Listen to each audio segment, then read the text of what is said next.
Hello and welcome to Dice Jesters Season 1. My name is Julie. And my name is Dave. And in this season, Julie, I am so excited. I have 10 games that I think you're going to really like. I'm excited. And I picked these games because I'd ask you a couple of questions as we were exploring the idea of getting into this hobby together. Mm-hmm. And if it's okay, I can just re-ask those questions right now. We can talk about those. Yeah, let's talk about it. So the first one is, have you ever played board games before? Outside of Monopoly, Sorry, and Trouble, and dabbles in a little Candyland. No. Wow. No, I'm not trying to be condescending, but I just really don't like those games. Well, you don't like Candyland? So Candyland. No, I'm just kidding. No, it's all good. I do enjoy playing for just the aesthetic. Yeah. Like, I love the whimsical fantasy design. Hey, I'm always down for a round of Candyland. That's all good. All right, I'm gonna buy it. It's gonna be on this 10x10. No, but Julie, you left out a very important game. That was a piece of chess. And yeah. Yu-Gi-Oh. I feel like you mentioned chess, but you didn't mention those other games you just listed off. You're like, yeah, I played a lot of chess. I was trying to keep it fresh. I was trying to get you on your toes. Yeah, you definitely Maybe you have did. to re-pick the 10 all of a sudden. So you played chess and Yu-Gi-Oh. Yeah. So tell me about your experience playing those games growing up. So for chess, I loved it because I always wanted to outdo the individual that I was playing. It was always older people. When we went to a family's event on my dad's side, there was this older uncle who never was beaten at chess, and then it was literally New Year's Eve. I was just like, I'm going to beat you. And we stayed there until like 2 a.m. because I was determined to beat this man. And I did. I was the first family member to beat him. So that was the first time you played chess, was that day, and then you stayed up till 2 a.m. trying to beat him, and you beat him? Oh, no. That was just the first time I beat him. Okay, yeah. That was like, the first time anybody beat him. No, I should be scared for this 10x10. I think you're like, you're going to make me stay up until you win. Yeah, each of these 10x10s we're going to play in one sitting. No, I'm just kidding. That would be insane. We are. You're like, I'm not laughing, Dave. Right. I'm being so dead serious, Dave. But I love the strategic aspect. I love the thinking ahead. I love predicting the individual's moves. I love all of it. I love the fake sacrifices. I love it. You're really scaring me right now. No, I knew you were good at chess. And actually, you and I played a game of chess. Because I grew up playing chess as well. Learned at the age of 6. I wasn't a child prodigy or anything. I just had an uncle that taught me how to play chess. And I hadn't played in years. And you and I played a couple rounds. You beat me in 4 moves. One game that we played. It was highly embarrassing. It was, and you just re-announced it. Yeah, but it was... I'm not a chess player. I do... Well, I hadn't played chess in a long time prior to that game. Yeah, okay, I can change the subjects now. It's a little embarrassing. Change the subject. But how do you think the experience of playing chess, how do you think that will impact your approach to modern board games, if any? That's a tough one. When you first asked me this, I still couldn't think of the answer, and I think I gave you some weird ring around. Well, I'll ask you a follow-up question. One thing that I noticed when you and I played chess a few times, you started to analyze my personality. You started to make these weird comments of course you would do that. That would be your opening move. Yeah, I see you're one of those players. And you started to psychoanalyze me through... True.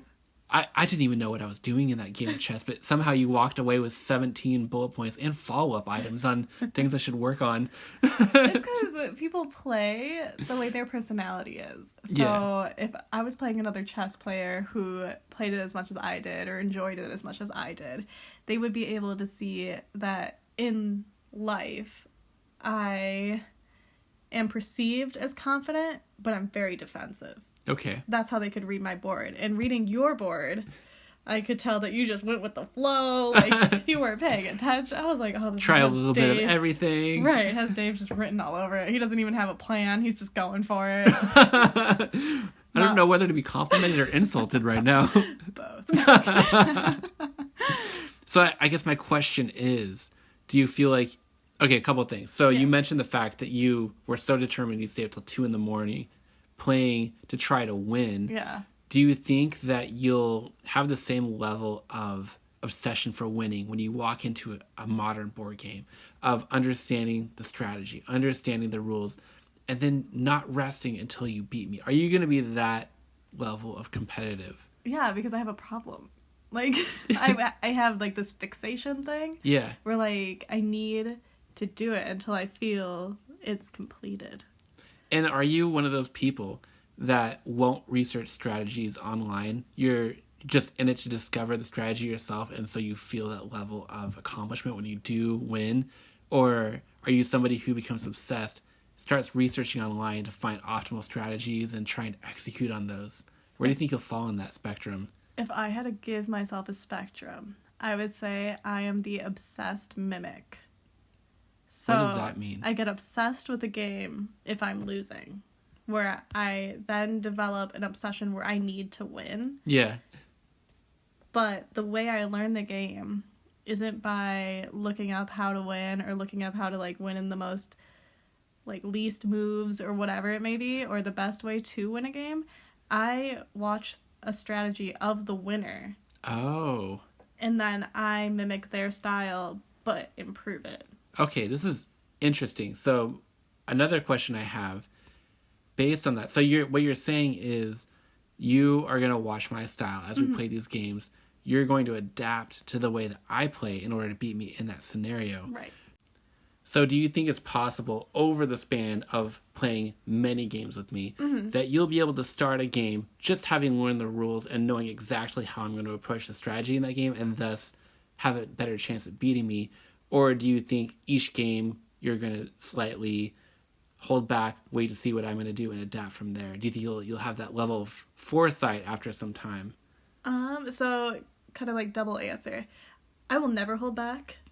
Even though I don't understand the game, I will still charge full speed ahead. Yeah. Even if I get it wrong, you'll be like, hey, Julie, that's not how you do it. And I'll say, oh, okay, yeah. I didn't know the rules because clearly it's my first time still getting familiar with the rules. But I will still try. I won't just lay back and observe. I will still give an effort because I'm playing the game and learning is giving effort. Because if I don't actually play it, I won't know what's wrong, you know? Yeah. Like if I don't play how I assume it's played, you won't teach me like, hey, that's actually not a move, or hey, that's not how it's done, you know? So I will play it correctly the first time to learn how to play it for the following times. Whether I win or not just kind of depends. And then every time after, I will build my strategy off of your strategy. Oh, wow. You won't notice because I won't pick up your strategy instantly, but it'll be there. There'll be signs. It'll be there. It'll be waiting for me in the shadows. Yeah, like, this is a very simple game, but I was playing tic-tac-toe with somebody once, and I loved the way they played so much that every time I played tic-tac-toe with somebody after, I did it that way, because they won every time. And I was like, I want to win every time. I don't know why, but I get this feeling that you'll play games in a way that's slightly off-center, like a way that people wouldn't normally play that game, but you'll find strategies that are technically within the rules, but kind of go against the nature of the game, but still work. That confuse people. I can see that for some reason. Yeah. Maybe that's me psychoanalyzing you a little bit. Sure. I don't know. Well, yeah, because not everybody knows that you can, like, change the king's placement with your rookies. Not your rook. Yeah, your rooks. You move your rooks towards the king, and you can move it technically like 2 extra spaces because you bounce over the rook. Oh. So some people who don't know that move, they'll be like, oh, you can't do that. And I'm like, it's within the rules. Look it up. Look it up. Learn how to do it. No, I'm kidding. But yeah, so items of that nature. Yeah. And talk to me a little about Yu-Gi-Oh! And I don't really have much experience playing trading card games or anything of that nature, but what was your experience with that game? Well, I absolutely loved Yu-Gi-Oh! Right? And I had wonderful cards. Sorry, this still stings. I had Mystic Elf. Mystic Elf. Dark Magician. Dark Magician. Baby Dragon. And Time Wizard. That means nothing to you because you didn't play. But I had those cards, right? And if you can get all those cards on your board, wow. Just, yes. Watch out. I know, right? Well, in the 5th grade, this one boy I went to school with, he convinced me to cut them up. What? I know. How did he do that? I don't even want to talk about it. I'm still sad. That doesn't sound like a normal scenario for you. I know. To destroy components to a game. But anyways, so I was very sad.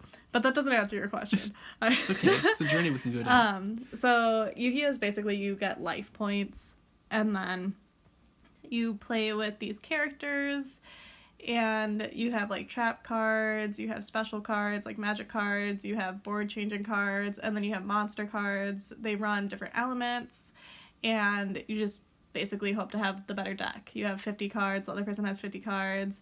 You can only have up to 5 cards in your hand when you draw and stuff like that. If your monster gets killed, it goes into the Shadow Realm, but then from the Shadow Realm, you can revive it. And it's just, like, this mathematical, strategic, like, you can lay down a card, but the other person can kill it and take life points away. Or you couldn't lay down a card and they could take your life points directly. Mm-hmm. So it's this whole thing. Similar, I don't know if it's similar to Pokemon, actually. I've never played a Pokemon card game. But yeah, it's just you want to build the best deck. And sometimes when you play against other people, there'll be deck regulations. Like, they'll say, oh, you can't have, like, a 6-star Yu-Gi-Oh card because there's different stars. Okay. So it's kind of like that. So I love that you use the term mathematical because in general in life, you're a very mathematically minded, very logical thinker. And you also mentioned the fact that you played chess. You're very strategic. So my question for you, or the question I had asked when I was crafting this list, is, not having played many modern board games or any modern board games, how would you describe an ideal game for you? Okay, so it has to be, like, fantasy themed. I want it whimsical. I want to feel like I'm in the Renaissance age, but, like, a witch. Very specific. I think I have a game for you. Okay.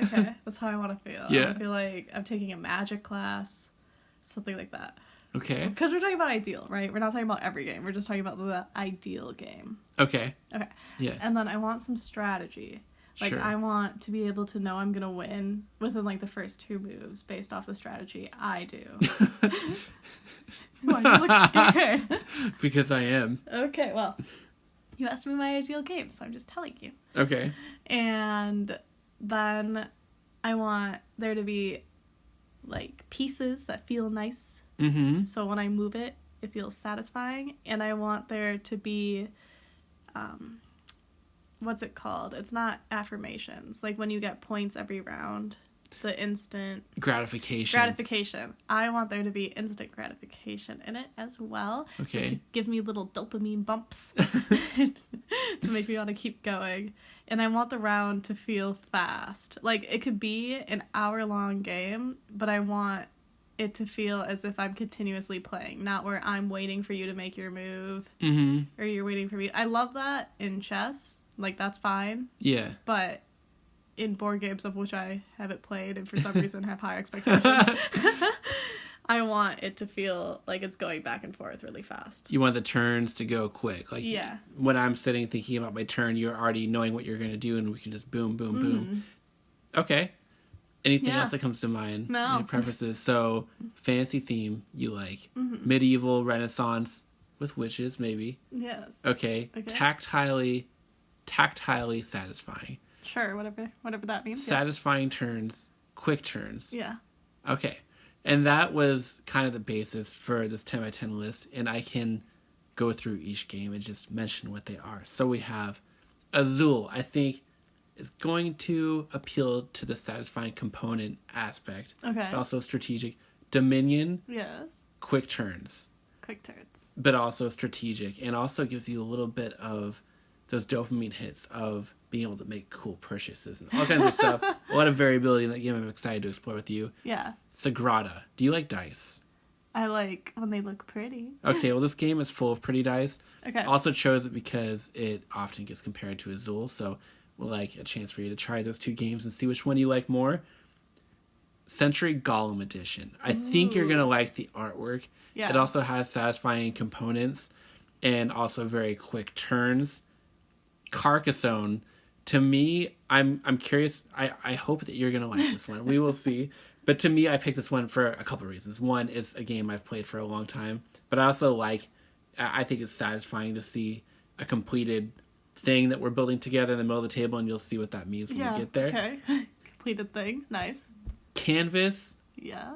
This is actually just a game that you got me for my birthday, and so I wanted a chance for us to try this together. So hopefully it's cool. We'll give it a try. Space Base is a game that has dice, pretty dice. Oh, pretty dice. And also quick turns, and it doesn't really get slowed down by anything like rounds or anything like that. So you just play and play and play until somebody wins. Okay. I think you like, hopefully, the sense of progression in that game. San Juan, very quick rounds, and you're building something in front of you. So it'll be interesting to see different strategies that you cling onto and adapt to in that game. Targi has, I think, a strategic element spatially that will appeal to your chess-mindedness of looking at a board and figuring out how you're going to position yourself. And then Quacks of Quedlinburg, I think, is going to be your ideal game because it has a lot of those thematic things that you were talking about and a lot of just gameplay things that I think will really appeal to you. So those are the 10 games that we are going to play together 10 times each to see how much you like them, which ones you want to keep around, which ones you want to trade away, and we'll see how it goes. So you're saying we're going to play 10 games basically 100 times? Well, not each. Like 100 games. 100 for season 1. 100 like plays. rounds. Yeah, 100 plays. That's, Yeah, exactly. I'll pick up on the terminology, I'm sure. Oh, I'm sure. So those are the 10 games. Well, I'm excited. I am so excited. So we will jump in for our first episode, Azul. So be sure to join us for that. In the meantime, definitely reach out to us if you'd like. Our email is thedicejesters@gmail.com, or you can find us on Instagram @dicejesters. And until then, be sure to play all the games with the ones you love.